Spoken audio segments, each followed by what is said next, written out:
Olá, Ciris, tudo bem? Vamos falar sobre estrutura e dinâmica populacional. Compreender que a dinâmica populacional está totalmente relacionada à cultura, à economia e ao poder do Estado. Iniciaremos então falando sobre. Olha, repare só nesses três mapas. No primeiro, vamos começar aqui, né? População mundial, ou história mundial, né? Crescimento de população. Reparem só que do ano 1 até praticamente 1800, a população mundial ela vem crescendo. Tudo bem, ela tem uma dinâmica específica, ela vem crescendo. Vou botar essa imagem para vocês. Vou botar a imagem maior aqui. Foi. Reparem só. A, a estrutura populacional, o crescimento populacional tem uma dinâmica própria. Vem crescendo, ok. De repente, existe uma fora da curva. Acontece algo extremamente potencializador do crescimento populacional mundial, que é só lembrar que seria exatamente o quê? Revolução Industrial.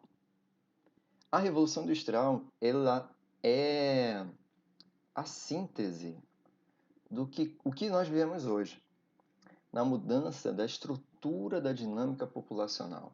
A Revolução Industrial, a urbanização, a migração, tudo que nós vivemos hoje nas grandes cidades, nas grandes metrópoles, influencia coisas do nosso dia a dia, do foro íntimo, que seria exatamente a natalidade, quantos filhos você vai ter. Isso tudo é relacionado a questões econômicas. Por isso que estudar população, demografia, é extremamente importante. Nesse mapa, no segundo mapa aqui, mais em cima aqui, a gente consegue perceber o seguinte. Isso aqui é o mapa da densidade demográfica. Vale lembrar que as regiões litorâneas são as regiões mais densamente habitadas. E vale lembrar também que existe uma diferença entre povoado e populoso, né? O Brasil tem uma população uma densidade populacional muito baixa. Então, assim, significa o quê? Que nós somos um país muito populoso? Sim. Muito povoado? Não. Reparem só. O Brasil tem uma área bem vazia. Existe população aqui? Claro que existe, mas não se compara ao litoral. Enquanto que existem países que têm uma densidade, ela é povoado e populoso. Exemplo aqui, ó, reparem só no Japão, que é bem pequeno. Ou até a Índia também, né? Mas o exemplo legal é o Japão. O Brasil, a característica de densidade demográfica, um mapa de 2010 do IBGE, mostra exatamente o seguinte. Quanto mais escuro aqui, a densidade demográfica é maior. E esse mapa mostra aqui também que a densidade demográfica geralmente acontece, a nossa densidade demográfica está muito associada ao litoral, questões coloniais, questões de fatores históricos. Virando aqui, falar sobre malthusianismo. Deixa eu dar um play aqui nas duas imagens. O que o malthusianismo ele prega? Ele pregava, ele acreditava que o desenvolvimento, ou esse aumento da população, ele iria causar muitos transtornos. Seria exatamente o seguinte: ele acreditava que o crescimento populacional seria em progressão geométrica, um crescimento muito multiplicando, né, crescimento muito grande, enquanto que a produção de alimentos seria em formação de progressão aritmética. O aumento populacional seria muito maior que o aumento da produção de alimentos. Porém, ele não considerava que os avanços tecnológicos no campo e na saúde iriam mudar todo o sistema nosso de produção de alimentos. Sempre no primeiro mapa que a gente viu que a população teve uma explosão populacional, a Revolução Industrial, a cidade, os centros urbanos, todo esse processo, ele acreditava, então ele começou a perceber e ver que a população estava crescendo muito, enquanto que a alimentação não crescia. Porém, ele não associou exatamente o quê? Que eu botei nessas duas imagens, né? A tecnologia chegando no campo e as soluções criadas pela indústria para o aumento e eficiência da produção de alimentos. Outra característica é chamada também de neomalthusianismo, neomalthusianismo, Eu vou colocar a imagem, não, dá para ver direitinho.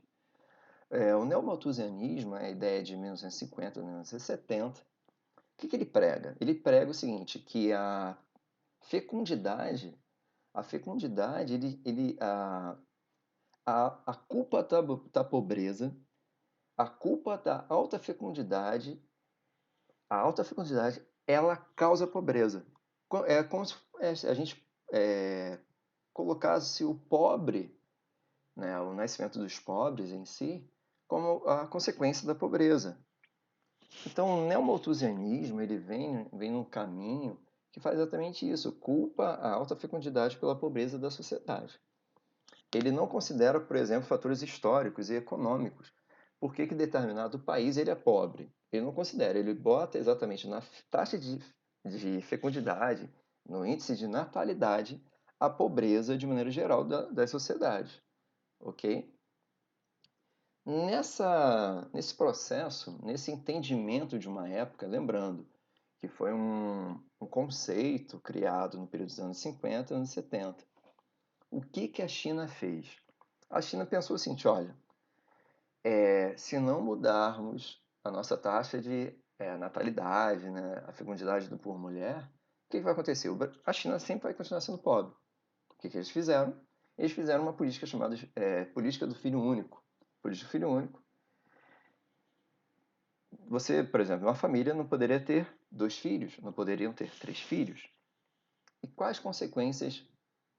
Existe um documentário na Netflix, é muito interessante, que ele mostra, eu não vou lembrar agora, mas dá um Google aí que eu assisti ele, fala exatamente as consequências negativas para a sociedade chinesa. E uma das consequências nessa mudança artificial do índice de natalidade, o Estado influenciando diretamente isso, é o seguinte, que a China, como exemplo, ela vai ter,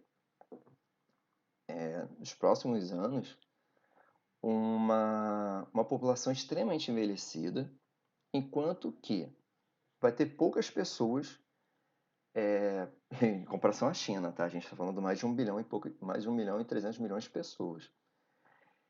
Essa mudança na taxa de natalidade na China, com a política do filho único, alterou então o número de nascimentos, né, o índice de natalidade da população, que o Estado dava uma multa se você tivesse um segundo filho.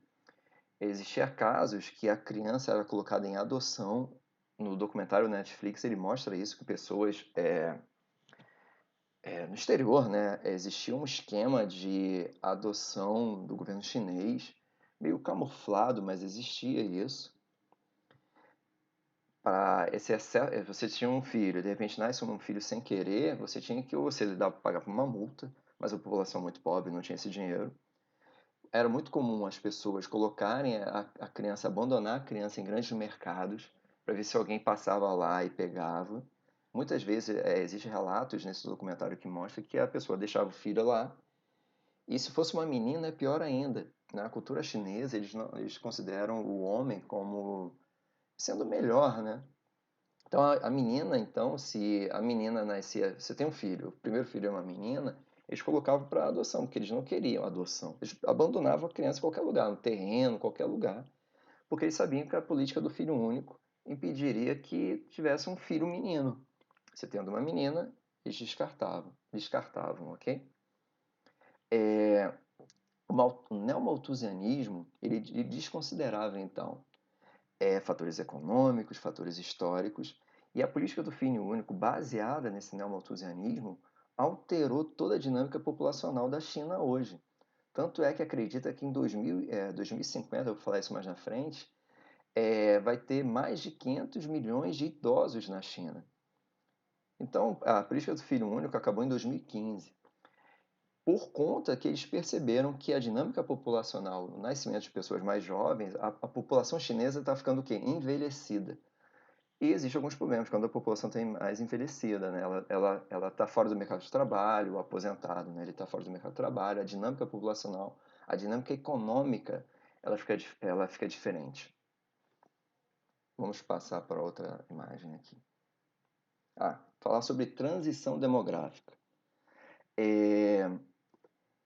compreender a transição demográfica, né, entender principalmente a partir de 1950, né, existe uma teoria chamada teoria reformista, que é um contraponto ao malthusianismo, que colocava assim, ó, a gente não tem que controlar o tamanho da população, o nascimento da população, a fecundidade da mulher. A gente tem que, na verdade, criar políticas públicas contra a fome.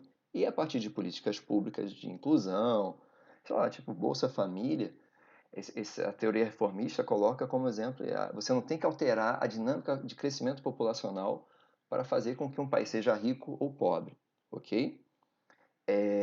Ele, de certa maneira, prega que o desenvolvimento socioeconômico traria essa queda da natalidade. Então, reparem só nessa imagem que eu vou botar mais próximas de vocês aqui. Vamos lá, coloquei. O que é a transição demográfica? A transição demográfica é o seguinte: um país mais pobre tem uma alta taxa de natalidade e alta taxa de mortalidade. Então, existe, de certa forma, quase um equilíbrio, né? Como boto aqui, a fase 1 dessa transição demográfica, regime demográfico tradicional, pré-transição, ou seja, a população nasce, muitas pessoas, morrem muitas pessoas. A transição demográfica acontece o seguinte, um certo momento da população cresce o quê? O índice de natalidade continua ainda alto, mas a taxa de mortalidade diminui. A taxa de mortalidade diminui por quê? Melhores condições de vida, o crescimento econômico, né? Acesso à saúde e assim por diante. A taxa de natalidade ela continua alta, mas vai diminuindo. Vai diminuindo por quê? A mulher inserida no mercado de trabalho, a mulher ela se insere no mercado de trabalho, ela, ela vai ter filho depois de estudar, as famílias elas se tornam menores, porque agora com o êxodo rural, as pessoas morando na cidade, o custo de vida na cidade é muito mais alto. Então, a transição demográfica reflete isso. A mortalidade diminui por conta dos avanços tecnológicos e acesso à saúde. A taxa de natalidade continua ainda alta, mas vai diminuindo porque o custo de vida aumenta. O custo de vida aumenta porque você está na cidade. Era muito mais fácil ter 8 filhos, você tendo uma fazenda, tendo como produzir seu próprio alimento de subsistência, do que hoje morando num apartamento pequeno você ter 5, 6 filhos, não tem como. Então, essa transição demográfica até a fase 3, que seria exatamente o regime demográfico moderno, pós a transição, colocado em países mais ricos, em que a taxa de natalidade e a taxa de mortalidade ela diminui bastante, ok? Mas isso gera um certo problema. Esse problema a gente vai ver exatamente o seguinte, que existe o processo de despopulação, ou crescimento demográfico negativo, ou chamado inverno demográfico. Deixa eu colocar aqui. Pensa o seguinte, esse conceito de despopulação ou inverno demográfico é um conceito bem interessante que mostra que em alguns países da Europa já está acontecendo isso. Principalmente países europeus, pensa o seguinte, que, reparem só, riqueza e fertilidade em Portugal. Eu acho que dá para ver direitinho aí a imagem, né? Vou aumentar a imagem para vocês. Olhando aqui mais próximo, riqueza e fertilidade em Portugal. Fecundidade em vermelho vai diminuindo conforme o PIB ou o crescimento econômico aumenta. Existe então o quê? Uma característica, as pessoas vão melhorando de vida, vivendo nas grandes cidades, o custo de vida é maior, então a riqueza aumenta, a fecundidade diminui. Então é o seguinte, a taxa de natalidade vai diminuindo, porém uma taxa de reposição, o que é a taxa de reposição? É de 2,1 filhos, ou seja, enquanto que, por exemplo, hoje a taxa de reposição da Itália e da Espanha é de 2,2 e da Espanha 1,1, significa o seguinte: para a população não diminuir, ou seja, a despopulação, ou chamado inverno demográfico, a população na Europa que está acontecendo isso, morrem mais pessoas do que nascem pessoas. Dá para voltar a imagem eu aparecendo. Na Europa, o que está acontecendo lá? As pessoas estão tendo menos filhos e a taxa de natalidade está diminuindo muito. As pessoas têm casais que não querem ter filhos, o custo de vida está muito alto, então tem menos que 2 filhos. E já se sabe, demograficamente, que a taxa de reposição é 2 filhos, 2,1. Tem família que tem um filho só, tem família que tem 3 filhos, então você cria uma média. Na Europa não está acontecendo isso. Na Europa, principalmente, eu botei somente esses 2 exemplos, a Itália, a média de nascimento é exatamente 1,2 e na Espanha 1,1. Então cada família é a média de um filho por família. Enquanto o que está acontecendo? Então, a população está morrendo mais do que a reposição de nascimento. Você equilibra isso fazendo o que? Incentivando a migração. Então, alguns países europeus eles incentivam a migração, normalmente migração com qualificação. Se você não tem qualificação, você vai para a Europa, não vai conseguir ter uma boa qualidade de vida lá. Assim também como alguns países mais ricos, como exemplo o Canadá, que incentiva brasileiros a ir para lá. Eu tenho uma prima que mora até lá e ela foi porque ela tem qualificação. Uma característica desse inverno demográfico, que é assustador, que eu já até citei um pouco mais cedo, é o seguinte, que com a diminuição da população, o nascimento, o crescimento demográfico, o índice de natalidade, fecundidade diminuindo da mulher, da família como um todo, em 1950, na China, haverá mais de 500 milhões de pessoas acima de 60 anos. E acima de 60 anos, há mais problemas de saúde.